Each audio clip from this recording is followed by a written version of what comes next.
On a still afternoon, when the estate of Silverwood Manor felt quieter than breath, pale daylight filtered through the towering windows and revealed a room that glowed with curated perfection. Crystal vases gleamed, polished tiles reflected every movement, and velvet drapery framed the air like a royal stage curtain. And in the middle of that elegant silence lay something startling. A sea of cash sprawled across an ebony table. Thick bundles of $100 bills, crisp 50s, and scattered 20s lay as though someone had emptied vaults without consequence. Reclining on the leather chaise behind it, appearing asleep though perfectly awake, was Lucian Hale, a billionaire whose brilliance built empires and whose distance chilled anyone who dared to approach him. But this afternoon was not about power, wealth, or strategy. This moment was an experiment, a test of character rather than intelligence.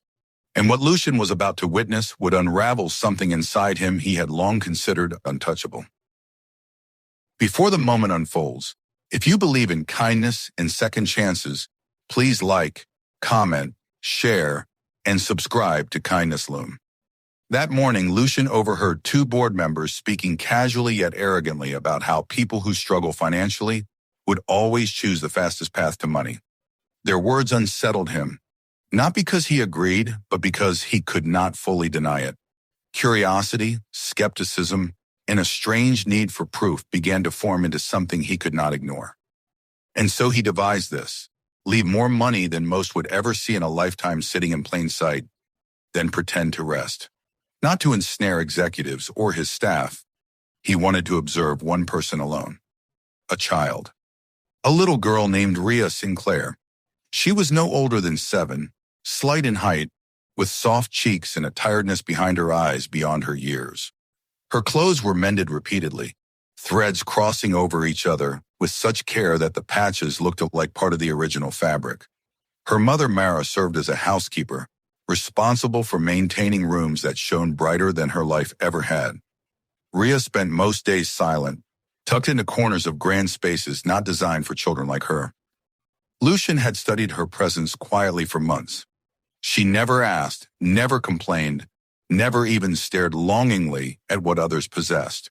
Real innocence, unembellished, unfiltered, unprotected, often discomforted the affluent because it revealed what money could never restore.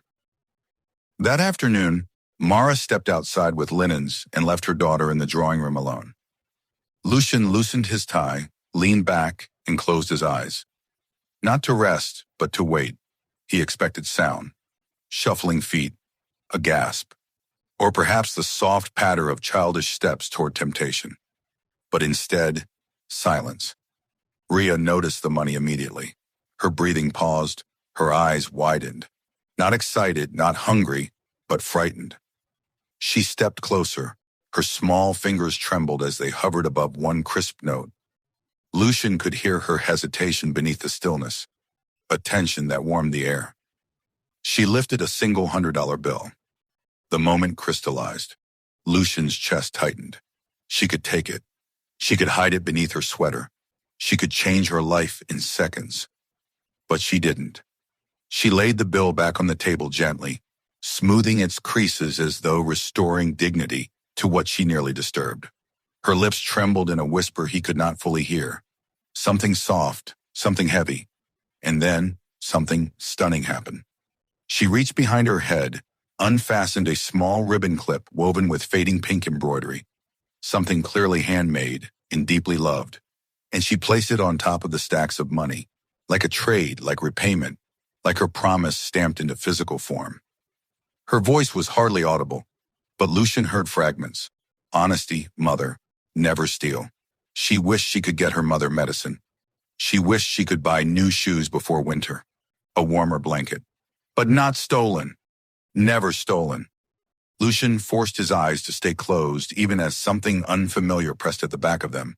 He had seen negotiations, betrayals, greed dressed in etiquette, but never truth so raw it hurt to witness. When she stepped back, her shoulders folded inward, as though protecting something fragile inside her chest. Then she walked away from a temptation, sat down near the window, folded her hands and stared downward, waiting. Not for reward, Not for praise, just for her mother to return. Until Lucian could not hold the act anymore.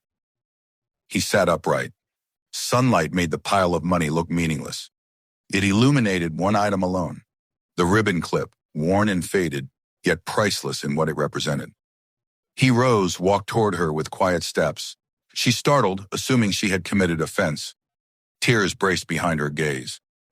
But Lucian knelt, not out of ceremony, but humility, and placed the ribbon softly back into her small hands. He told her there were forms of wealth no currency could measure, and that she had shown him one. He promised, gently, without grandeur, that her life and her mother's life would shift from that moment on. Later that evening, the staff whispered, the house glowed, and Rhea walked home wearing new shoes purchased that same night. Mara carried medicines she hadn't been able to afford, and Lucian, alone at his long dining table, ran his fingers across that ribbon imprint, not because of sentiment, but because it taught him what power could never buy. If this story touched your heart, please like, comment, and share it with someone who needs to hear it. Before you go, tell us in the comments which moment moved you the most.